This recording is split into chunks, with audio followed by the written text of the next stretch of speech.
I'm going to hit record so I don't forget. And welcome to the last session of the Remote Learning 101. We are at Module 3, Part 3. So if you started at Module 1, Part 1, and you've made it all the way here, congratulations. You've made it through 12 of our sessions and probably gotten a lot of information from them all. So we're going to focus on classroom connection and communication today. And my name is Emma Banks. I am the Secondary Digital Learning and Computer Science Specialist, and I'm going to hand it over to John to take it from here. And my name is John Graham. I'm the Elementary Digital Learning Specialist at the Maine Department of Education, and I'm so excited that we're able to kind of wrap up these modules and all of this work. I think it's been a really fun series to do. It has been very challenging for Emma and I do have to say, but I think it's been really rewarding, and I think we've built a nice little cohort of teachers to be communicating with. So thank you for those who have been joining us with some regularity and participating. I think it brings some life to the recordings themselves, so I think that will be a nice feature, because I know people will be, once those batteries are charged at some point in July, people will be wanting to tune in and get some of this information. So you'll be living on for years to come, maybe. So this last one we're doing today is going to be about demonstrating learning in a remote environment, which I think is a good topic, a nice place to end on, because it really revisits a lot of the pieces that we've talked about earlier. While we didn't really design these to be done in a specific sequence necessarily, I just want to say, if there's anybody that's watching this in the future or hasn't watched previous videos, that sometimes we might be referring back to earlier recordings, or things we might be mentioning kind of in passing we've probably talked about in previous sessions. So definitely make some time to go back and check those out if you have not.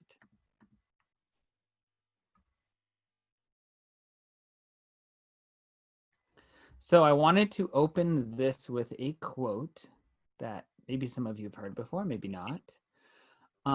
The world is moving at a tremendous rate. No one knows where.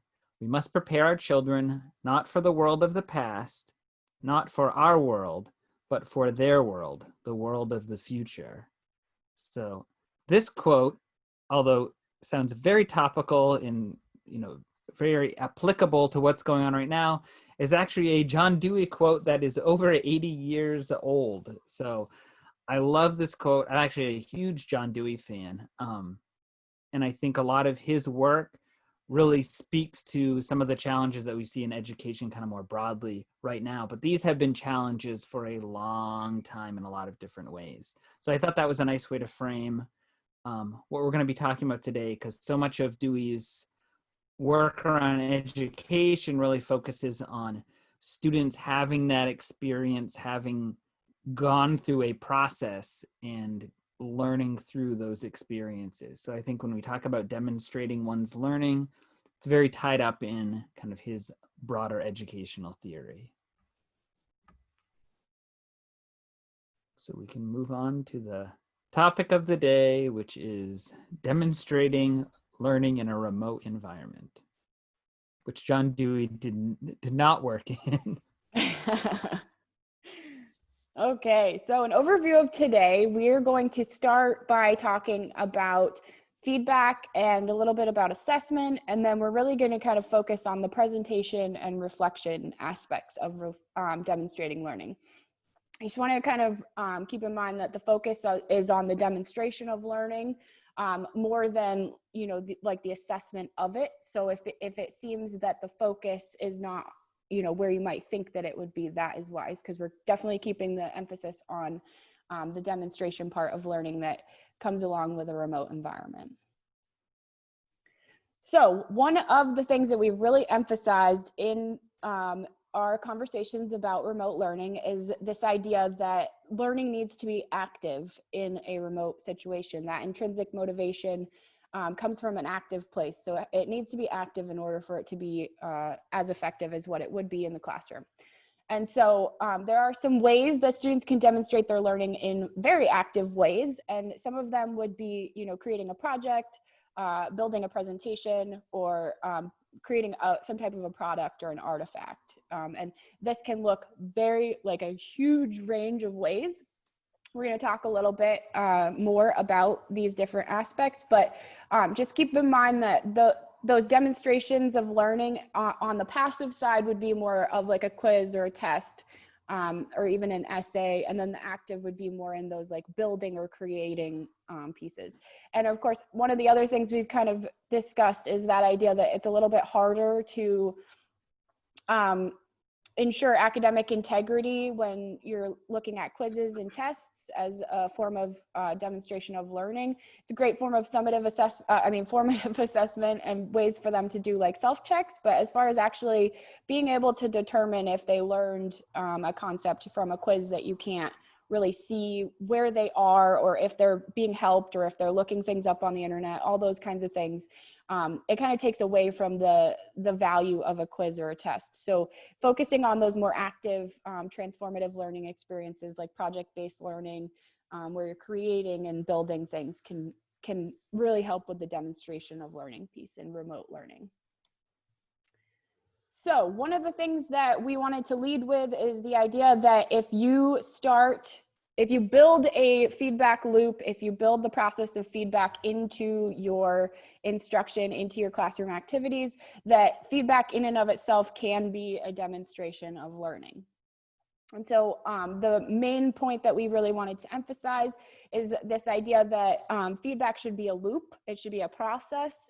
It's which we've talked about this in some of our other sessions, that idea that feedback shouldn't just be you giving them feedback and then, they toss it in the recycling bin, so to say.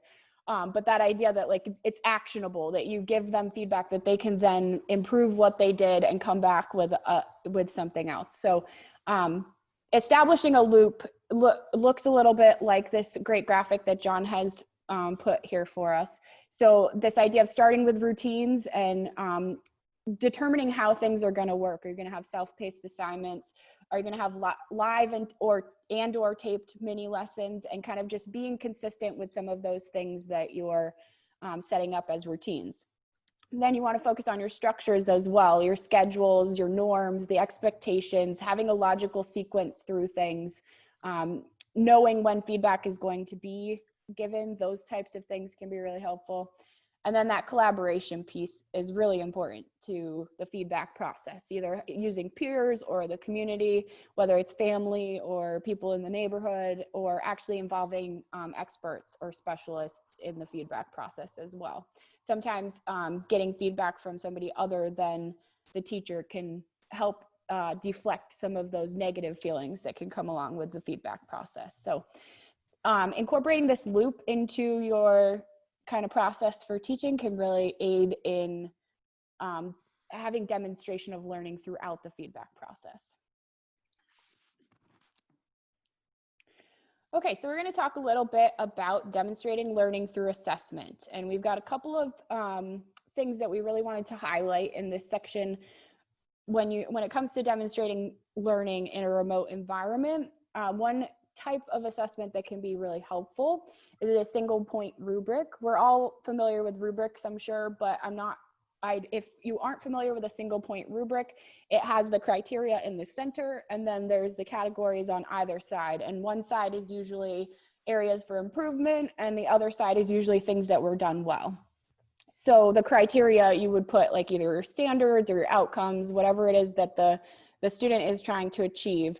And then this kind of removes the numbering from it, the grading from it. So it can be more of an iterative feedback process using this rubric, because you don't have the 1, 2, 3, 4, oh, I got a 4 on this, or I got a 3 on this. It kind of makes it so, oh, okay, I could improve on this piece by doing this, or, oh, I did this really well. So it kind of takes that focus off of grades. It allows you to reflect on both strengths and weaknesses, which I think the traditional rubric often, unless you're building that into the rubric, a lot of rubrics don't really leave room to address, to directly address them. This also creates more flexibility and clarity in what students did well and what they need to work on. You can kind of really be explicit using this type of a rubric. And it's also really simple to use and interpret. I would say a wide grade span, age level, ability can interpret this rubric really easily, whereas some of the matrix type of rubrics can get a little bit more complex and can feel really overwhelming to students. So this is a really great rubric to use with students to help them kind of assess their learning as they go along, and help you assess their learning as you go along as well. And this can really help with the demonstration piece, because you can use this rubric multiple times throughout even one assignment, because there's all this room to improve. You're not actually providing a grade with this rubric. You're making suggestions for improvement and highlighting things that they've done well. So you could have them do this once and then do it again and look at the two and see which areas have improved, and be able to really see how a student has learned through this process. All right, and I'm going to talk a little about capacity matrices. So the one that I have here is one that RSU 57 used, the Maranacook School District. And I did link down on the bottom of the right, the secondary model. So if you're interested in looking at these when we share out this PowerPoint in the future, you could certainly access these if you're interested. But I think a capacity matrix, although it is kind of a little bit more complex than the one that we were just looking at, I think you really can work with students and kind of train them over time. This is a nice opportunity. I liked this one because it uses the emojis in there, and obviously Em and I are big on integrating emojis into the classroom. I think what is really good about this is you have room in there that you can lay out a bunch of targets, and if you've got standards, you can work with students to unpack those standards so that they understand, what are the targets that they're going to be focusing on specifically. There's a lot of potential in terms of growth. I think students like to make that progress as they move through and understand that they have opportunities to show evidence multiple times over so that they can improve and grow and get better, as opposed to kind of you do something, you get a grade, and then you move on. There's kind of that capacity to move forward. And I think there's also a lot of customization that can happen at different grade levels. I think making ones that are less text intensive probably is more beneficial at the lower grade levels, and obviously at the higher grade levels, I think you can leverage more text and kind of deeper explanations and focus with target, and hopefully students won't be quite as overwhelmed. But I think these are really good models, and capacity matrices have been around for quite a while. These ones are, I think, actually from 2011, so nothing new. And I think just a little, so yes, Wendy, this template, we're going to be sharing this slideshow out, so I've linked to both of these in there. So the secondary capacity matrix model in the bottom right, and then this elementary one that's linked there. So you'll definitely be able to access those.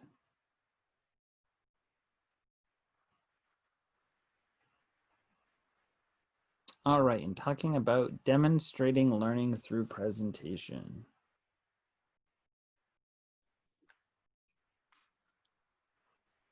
So I have been a judge for National History Day for a number of years.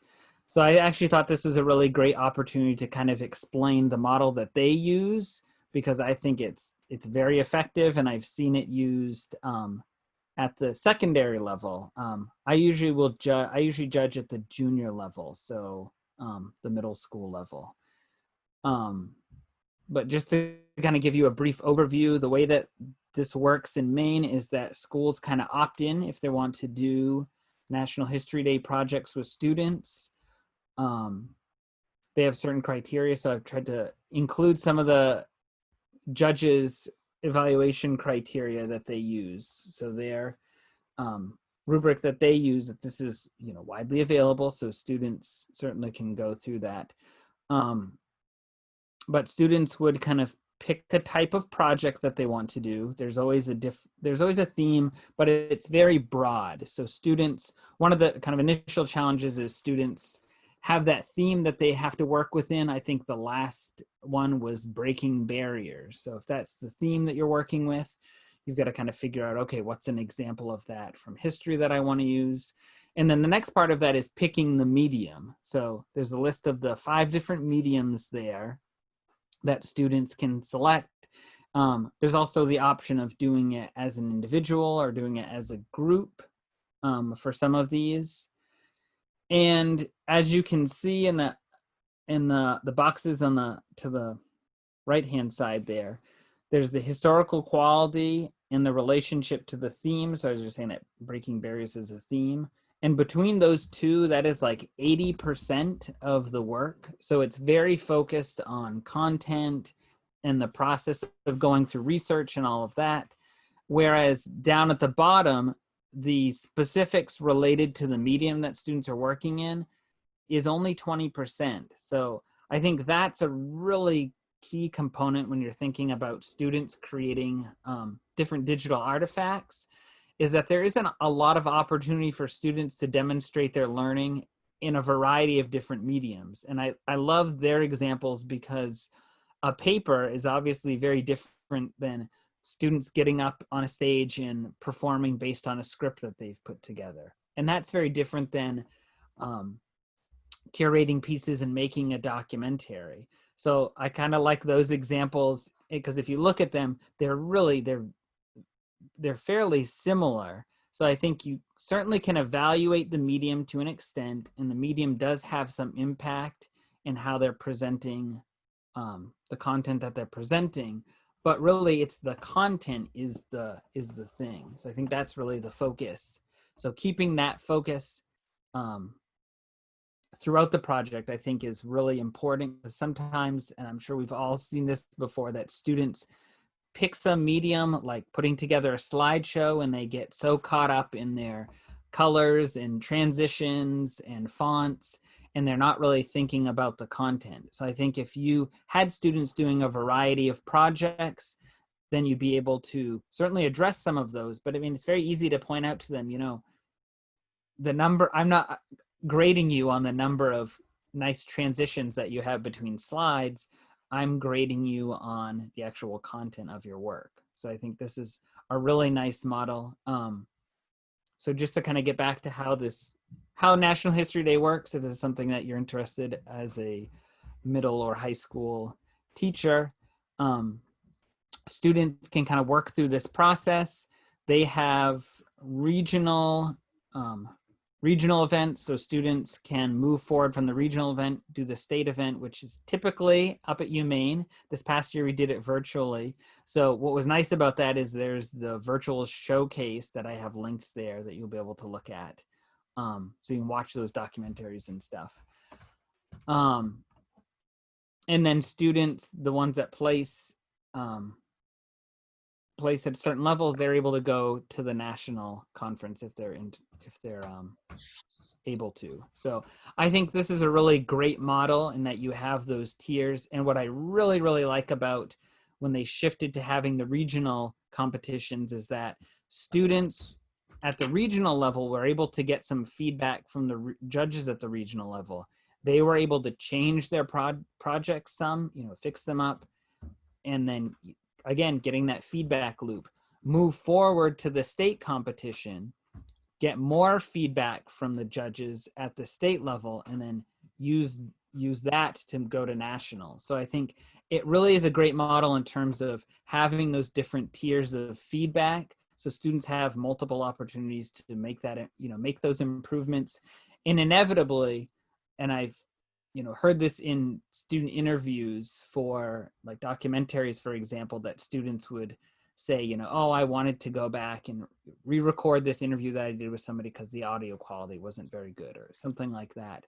So it's so nice to hear students, even once they've created a product that they really should be proud of because they put a lot of hard work into it already, but there are already those little pieces in there that they're thinking like, yeah, I want to fix that, or I hope I can go back and, you know, make that adjustment before I go to, you know, go to nationals. So I really like this model, and it's, I think, a good one to be considering, and not just for history projects, but I think for, you know, a variety of content.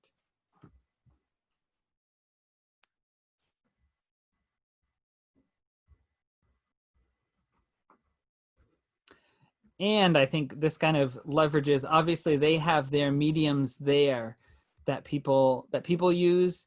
I thought I'd just kind of do a little scatter shot of there are all kinds of different mediums that students could use to create digital artifacts. And this is not an exhaustive list. This is kind of, I think, some of the most popular ones.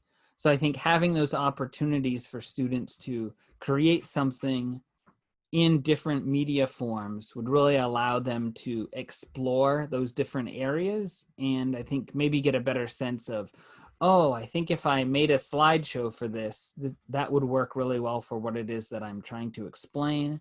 And another time they might think, oh, if I could do like a video or a documentary, I think that would speak to the learning that I'm trying to demonstrate.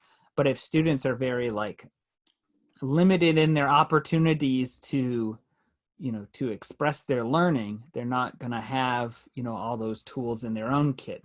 So when they have opportunities to share stuff, I can think of a lot of people I know when I went to university, that there were people that if they were asked to build a website or make a video, that would have been like terrifying to them. And not because it's difficult, but just it's not a medium that they had worked in before. So I think it's nice to have those opportunities for students to kind of do that incremental work on creating different artifacts.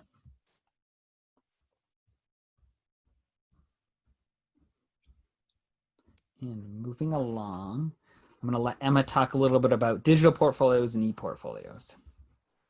Okay, so now in theory, your students have created all these artifacts, and it's kind of like, okay, what now? And we've talked a lot about this idea that having a place to publish what they've done increases their motivation and their engagement to actually do it. So one of the easiest and best tools that you can leverage in a virtual environment for allowing students to publish their work in a somewhat controlled environment is to have them create an e-portfolio or a digital portfolio. I've been really struggling with words lately, you guys.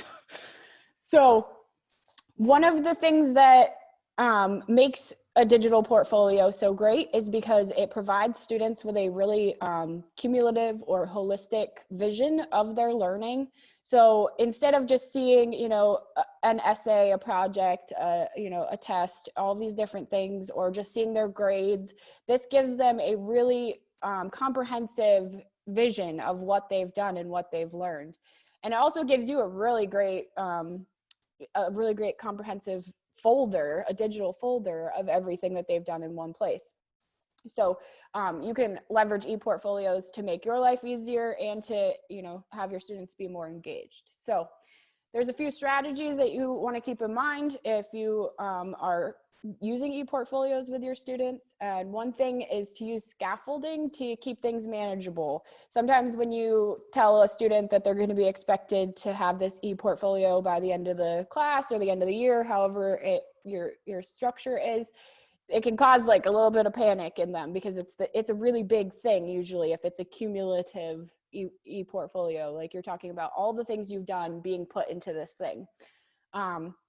So trying to use scaffolding, maybe breaking it into parts, like we're going to do this part of the portfolio in this semester, and then or in this trimester, however you're doing it, quarter. And then we're going to do the next part in the next. So you're keeping it really kind of manageable so they're not getting overwhelmed. That can kind of scaffold depending on the age range of your learners and things like that. Tying e-portfolios to assessment. So having some type of grading that will go along with it so that they know that they really need to put some effort into it. Not necessarily the way that it looks, that will be the fun part for them, but more making sure that there are certain elements that are required to be in their e-portfolio so that they're making sure that they're designing it so that it meets the needs that it needs to. Keeping it real to life. So, we've talked a lot about project-based learning, but try to have them, make real world connections when they're putting their e-portfolios together. Are there articles that they could bring in that relate to, a project that they've done that could help to enhance their e-portfolio? And having them focus on audience and presentation can be really helpful. Like designing the e-portfolio, who is it for? You know, are they designing for parents? Are they designing for other students? Or are they designing solely for you? You know, thinking about that audience can help them in the design.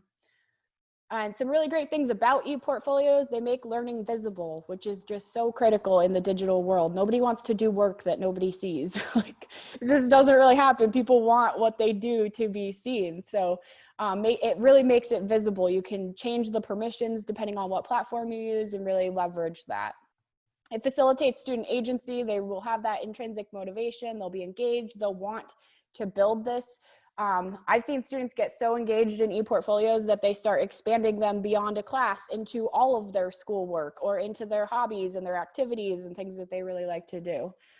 And then again, just that holistic vision, which I already kind of talked about. And I actually have an e-portfolio from when I was in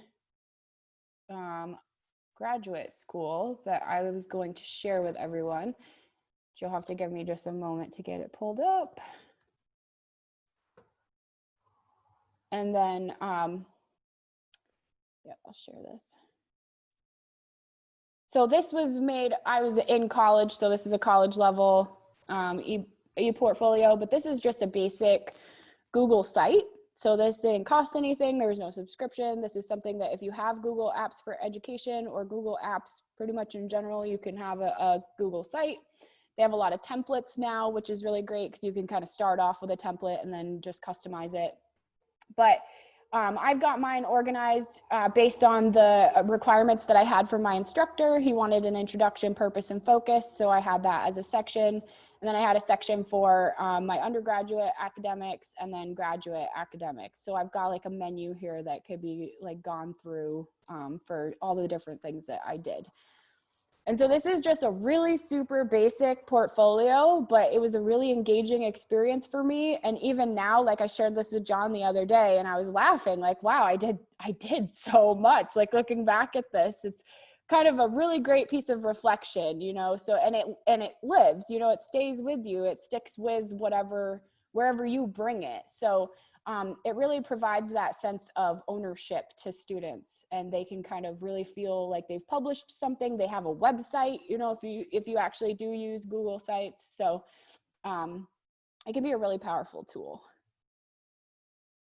Okay, so moving on, John is going to lead us through a little bit of a fun activity.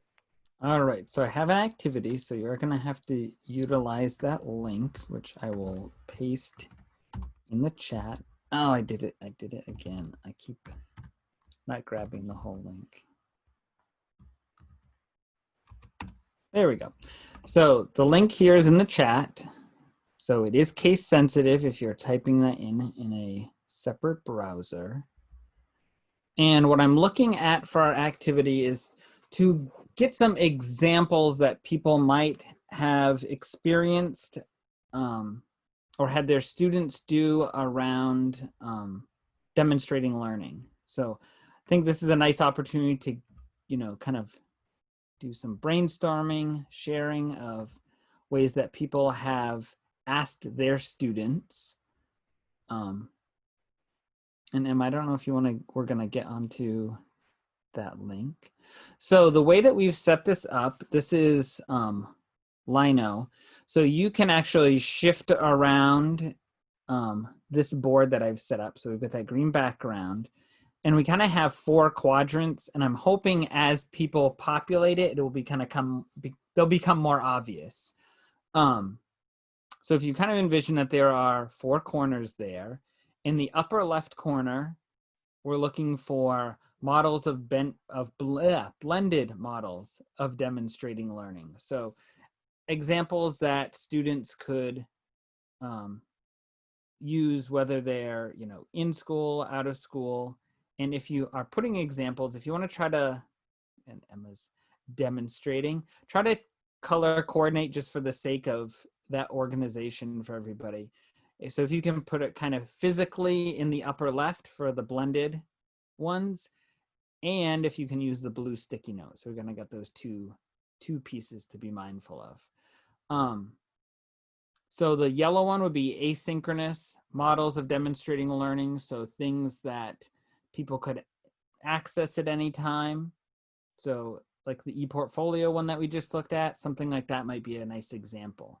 Synchronous models of demonstrating learning. So I talked with National History Day about the performance ones. The goal for those are they are live performances that students do. So something that would need to happen synchronistically. And then in the bottom left, I have kind of a section for any positive feedback, aha moments that maybe you've had, or just kind of general thoughts. So the thinking is that people hopefully have some examples that they want to share, maybe things that they have seen students do or things that they have had their students do. And then the other piece of it is that people that are watching this recording in the future, hopefully they'll maybe be able to contribute to this as well. Maybe there's some positive feedback in there or things that really jump out at them that they want to share. So I'm going to give people a few minutes to do that. And this is going to be a live link so people can go back and look at what other people have read or access this at any point in the future.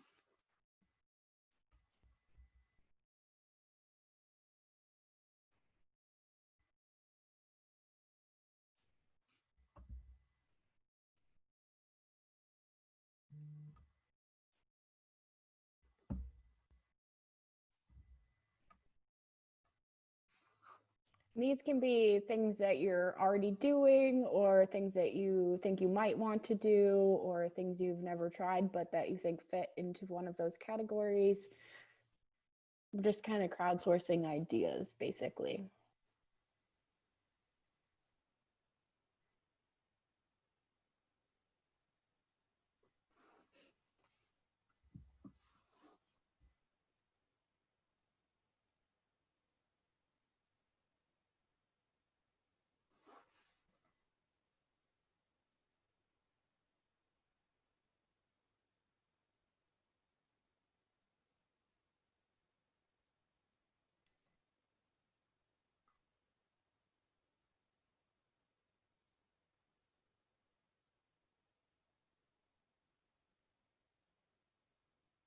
I should say if you're doing an activity like this with students, this is actually a great time to have music, especially if it's sort of a natural kind of progression of time. If you say, I'm going to give you guys 5 minutes, play a 5-minute song, something like that, which Emma and I sometimes are good about remembering to play music and sometimes we're not.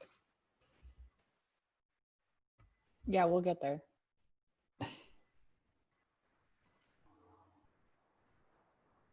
It's all about that planning time, right? Yes.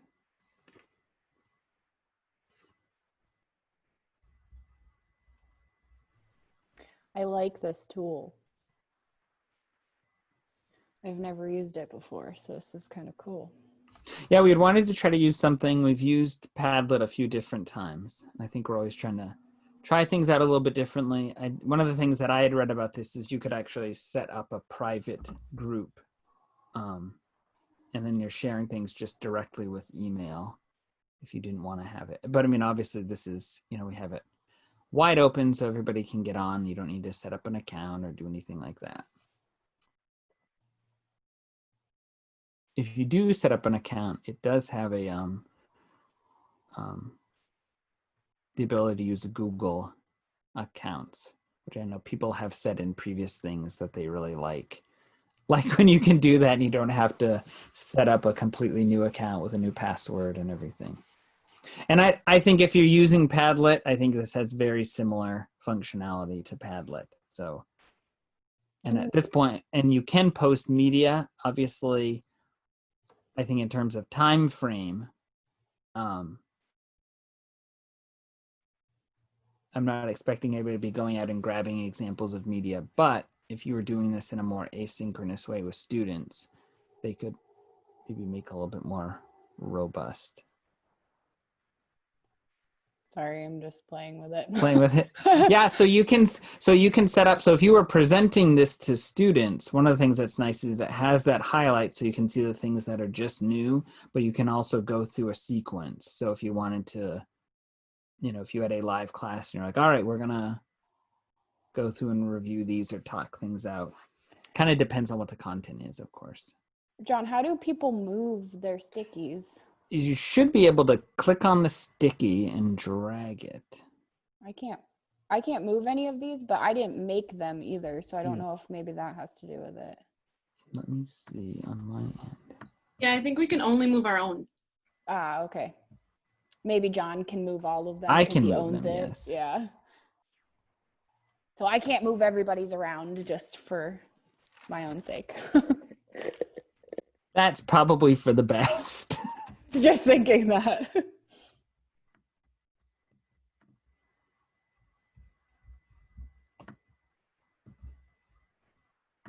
And you can pin them. So like the 4 that I have in the middle, they're pinned.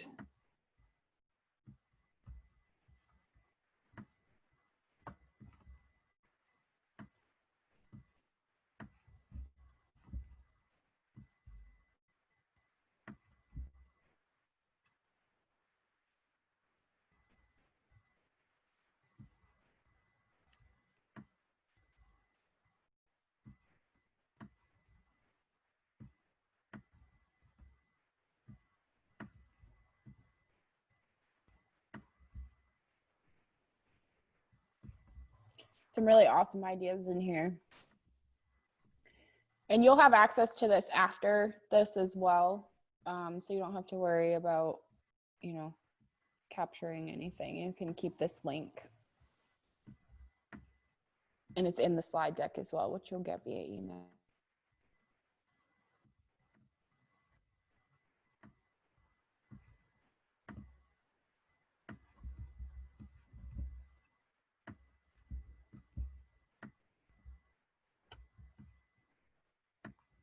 So another feature that they have is that you can actually tilt them. And I noticed that nobody had done that. So that might be a way to just kind of mark ones if that's maybe one that you wanted to talk about or highlight in some way. So I could take, I run it. So if you were doing this with your students, you as the teacher could do that as well. So in the corner. So I tilted one. We'll see if it loads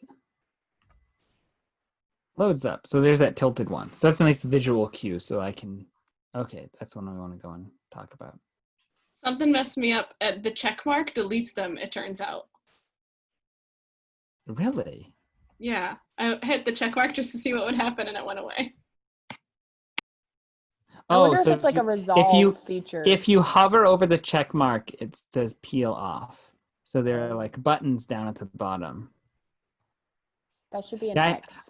I haven't done like an exhaustive, use of this. This is never something that I used in the classroom before. I'd heard about it, but I had always used Padlet previously. Anything that allows for, collective brainstorming in a virtual format like this without people having to create accounts and sign in and all that stuff, it makes a huge difference.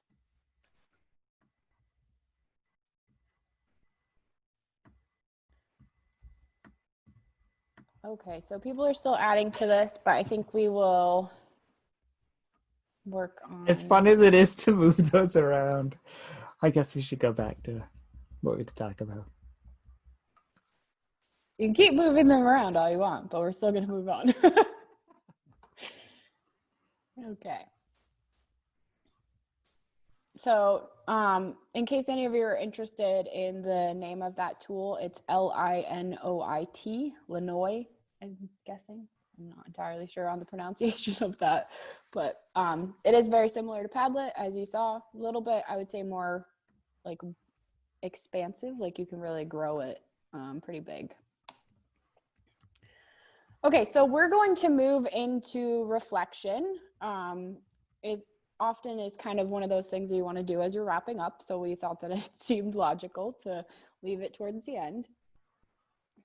And I want to just emphasize kind of this idea of having students reflect on their own learning process and what they've created and what they've built. So Having students introduce and contextualize what they did, you know, how they created what they created, why they chose to create what they created, and, you know, what materials, supplies, resources might have been necessary for them to create it. Then have them analyze, you know, how the artifact represents the learning, how does this demonstrate that they've learned? That I think is a question that is often met with crickets, because I don't think that students get asked that super often. So when you ask them that, they're like, wait, I'm supposed to figure that out? So having them kind of look at how do you think this demonstrates your learning can be a really helpful process for reflection for them. And having them explain the problem solving process from start to finish. So, you know, they started with this problem, how did they actually move to the solution? And what did that process look like for them? How did it feel? How did it go? All of those kinds of things can be really great pieces for reflection. And then reflecting specifically on the understanding piece of the artifact creation. So how did their understanding grow during the process? What areas could they still grow and expand? If you're using that single point rubric with them, then this is an area that they might be more comfortable in actually addressing, because they'll have gotten that feedback process, that loop, you know, throughout the entire duration of this. So they'll be more prepared to reflect on questions like that. And then just kind of tying in that real life relevance of what they've created. You know, what are the implications for this creation? Where is it going to live? Who's it accessible by? What's the audience for it? Just considering all of those different pieces during the reflection process can be really helpful for students understanding all those things that we talked about yesterday, the what, why, when, where, who, you know, all of those things can really come back into the reflection process as well. Some really great strategies for reflection. Some are easier to achieve than others. Some take a little bit more time, effort, and creativity. You could do a virtual gallery walk or a virtual art walk, where you have students kind of either go from breakout room to breakout room, or if it's an asynchronous experience, then they could record small presentations and review them, provide feedback on it. You could do a gallery walk where students have interview questions that they're asking each other about the process that they went through, and kind of really, you can really leverage that reflective piece that's possible in a gallery walk. Thinking almost like a virtual science fair type of setup, you know, somebody's standing there ready to talk about what they have created, what they've done, and why they did it.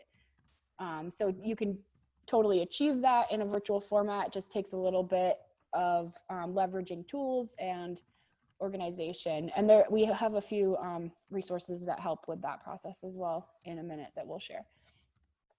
Digital journaling, this is something that's probably a little bit more familiar to people. Just having them write their thoughts in a really non-formal process. So it's very much like keeping that journalistic style where they're just writing their thoughts and ideas down. That could be a really great strategy for reflection. And then blog and vlog creation, you know, either have them create a video log of how they're doing, what they're thinking, what they learned, all those things, some of those questions that were in the previous section, or have them write a blog about it and keep a blog throughout the year, throughout the semester. Really having that comprehensive, like from the beginning of the year to the end of the year, so that by the time they get to that end of the year, they really have this whole year's worth of, or a whole quarter's worth of learning to reflect on. That can really be a very powerful tool. It's one of the reasons why e-portfolios end up being so valuable in a virtual environment, because it really gives you that comprehensive overall, like the quarter or the year's worth of learning that they've been through. And then mind mapping. That's a really, it's interesting because you may not think about mind mapping for reflection. You would often think about it for brainstorming and like kind of idea creation, but mind mapping can be a really great reflection tool, because you can start with kind of your big level ideas or outcomes or goals, and then think about all the bits and pieces of learning that you've gone through that have informed that, and kind of that is in and of itself can be a demonstration of learning, as well as a visual representation. For anyone who is a visual learner and may not be able to just look at their grades or look at the feedback and really understand what they've learned or how they've done. Having a mind map can help them to really visualize how much they've learned and all the topics that they've covered, and all the research that they've done. Like any type of visual representation of that can be really powerful. Okay, so this is our final checklist for Remote Learning 101. So you want to make sure to consider that feedback loop, establish it, maintain it, revisit it throughout the entire year. Leverage assessment as demonstration of learning. Really consider how assessment can do more than just tell you about how students are doing, but also let them demonstrate what they've learned. Facilitate that digital artifact creation. Really think about the building and the creating piece of the virtual learning experience and try to facilitate that whenever possible. Consider integrating e-portfolios, either as a class, or if you can get other teachers on board, you could start a grade level wide e-portfolio. There's all sorts of ways that e-portfolios can be leveraged on both the micro and macro levels. So consider your learning environment and try integrating e-portfolios where it makes the most sense. And make space for publication and encourage reflection. So you want to make that place for them to actually publish their work and encourage them to reflect upon not only their work, but other students' work as well.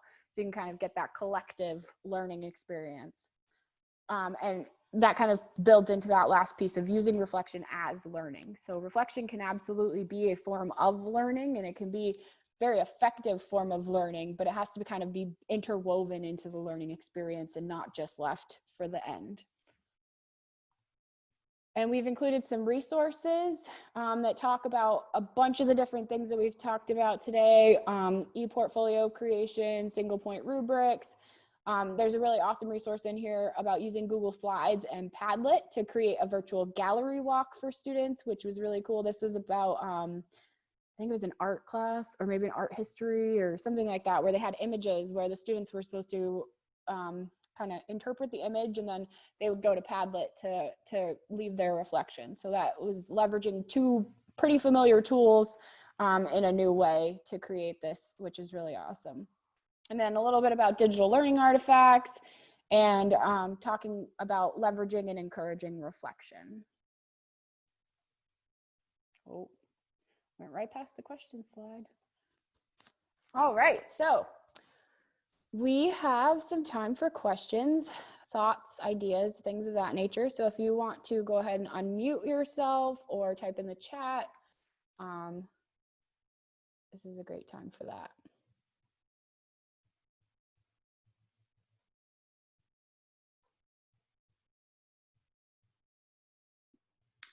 I have a question.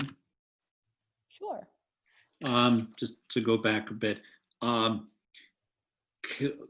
when you were talking about the single or the capacity matrices and the single format, I wasn't really clear about the difference between them. They looked pretty similar, except other than just how they were formatted. That is an excellent question. I swear I cannot talk. Let me go back real quick just to kind of have a visual while. Hopefully I don't go too far. Okay, so the single point, I guess the biggest difference between them would be how they're leveraged. The single point rubric would be, this is very much kind of a teacher fills this out and you would either give it to a student or go over it with a student. Whereas I think that the matrix is a little bit more student driven. Like the student would be the one kind of looking at these and filling it out. John, do you have anything you want to add to that? You're muted. I am muted. I think kind of I tend to think of the two, I think capacity matrix is like much more involved. It's much kind of more complex. So I kind of see that as more something that maybe a school would adapt, or, it's something that tends to happen at a larger level. So students get kind of like trained on that system because it has kind of that broad, that broad nature to it. So, I mean, I do like it, and I think it has a lot of value. And it's definitely something you could use within your own classroom. I think it's a different kind of format for students than what they might be used to, and it might take some time to kind of get them comfortable with that format. Yeah, I think the other thing would be the single point rubric you could use with like any activity, you can use it at any level. It could be a whole unit or it could be an activity, whereas this is more of like, this is almost a cultural type of like structural thing, the matrix is, whereas the rubric Absolutely. can be applied to like an activity. So hopefully that's helpful. Thank you. Absolutely. Other questions or thoughts?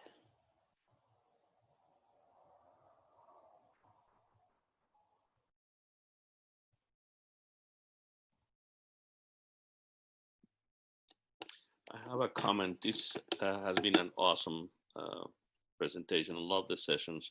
Learn a lot, and I think it'd be very beneficial if we were to find a way of creating some type of collaboration between the different subjects and the different levels, because I think there's a hunger and there's a need for greater learning and collaboration. I mean, I think we have a lot of amazing projects and a lot of amazing people that are doing incredible things, but we're not aware of it. And I think that the more we collaborate and the more we get together in this type of environment, it will be very positive. Definitely. And I think kind of working off of that idea, I think that's one of the big challenges for like the past 3 months and the kind of moving into whatever the fall might look like is I don't think there's necessarily one solution that's going to work for, any grade level, any school district. I think a lot of it has to really be with kind of leaning on one another and kind of learning from one another. I think lots of educators, and I mean, we've seen that in our sessions, like people of all different grade levels offering up ideas, things that they tried, successes they had, both big and small. And I think that for me, that's one of the benefits of having this time to kind of bring some people together and collaborate. I think looking at that Lino board that we just created, I mean, people really quickly dumped a lot of really great ideas in there. And I'm sure, there were several other people in there that saw something that spoke to them. And in the chat, we're seeing the same thing, that people are putting out ideas, things that they're trying. I think people are often, looking out to the internet more broadly or looking on Twitter or something, and sometimes get really great ideas and try something. I think really what gets something moving forward is when people can see examples, and especially if it's like a local example. So I think, Roberto, that's definitely a big part of it, is trying to source those things together so people can see what other educators in Maine are doing. Because I think to some extent, if you see something from, a school out in Montana or out in California, I mean, they just kind of seem like different places, and maybe you might connect with it. But I think if you see something that's from a school right down the road from you, I just think for something about Mainers, I think that just clicks for them in a different way than if it's something kind of off happening in another area. Because we have, the benefit of that local control. So schools are doing really innovative stuff, but kind of the drawback of having the local control is we don't always have that broader collaboration happening. So I think definitely there's so much room for people to collaborate and work together. And I hope that people found throughout the series that some opportunities to collaborate with one another. People watching this video hopefully will find some resources that were shared. And as much as possible, we've tried to share resources and examples from schools right here in Maine, because I think for whatever reason, Mainers just love seeing what other Mainers are doing. And I think that's something we'll try to continue moving forward. And certainly one of the challenges for Emma and I is to be connecting schools and be finding those examples that are happening out in the field and try to bring them to light as best we can. We kind of have the benefit as people working for the Department of Education that we can shine a light on some of the great work that teachers and schools are doing all over the state. Yeah, so if you're doing cool stuff, let us know. Yep. Awesome. I'm going to switch the slide for the link just in case anyone doesn't have it. Are there any last questions, thoughts, reflections before we all go and enjoy our lovely afternoon? This has been amazing. One little feedback regarding the certificate. When I print the certificate, it doesn't come landscape. It comes just regular format. So it doesn't look very great. But it is just the way it's set up, and and it's not a huge deal. I mean, I still have that certificate, so that's mighty fine. But I figure I wanted to give you that feedback right away. Yeah, no, thank you very much, because our PD certificate system is actually brand new. And we haven't received that feedback yet. Our web coordinator is on a break right now, but once he returns, we'll definitely address that with him. No biggie. It's just a little detail. It's a little detail that does matter. So thank you for the feedback. Appreciate it. Thank you. We will be doing memes and GIFs at 3 p.m. this afternoon. That's going to be our last nuts and bolts help session. And then we'll be taking a short break, and then I'm sure we'll be posting offerings further along in the summer for especially Bitmoji, but probably some other stuff as well. Knew that was gonna happen. Couldn't avoid it. I mean, come on. Yeah, so with the memes and GIFs one, I do want to mention if that's something that you've been using, even if it's, in kind of fun ways with students, I think that's, again, kind of getting at what Roberta was saying. I think that's the kind of stuff that we're looking at. So with the nuts and bolts sessions, the ones that have been really good are when some people come and they've got some neat examples, or if people have ideas and they're just trying to look, I think I want to do this, but how would I do it? So if that's kind of what you're looking for, I think it's certainly more helpful if we get kind of a group of people coming in with both ideas to share and like specific questions to ask. Yeah, so if you're doing cool stuff, feel free to join us at 3. Or if you want to know about cool stuff, because hopefully somebody will join with cool stuff. All right, well, you have all been great. Please enjoy the rest of your afternoon and your summer. Bye.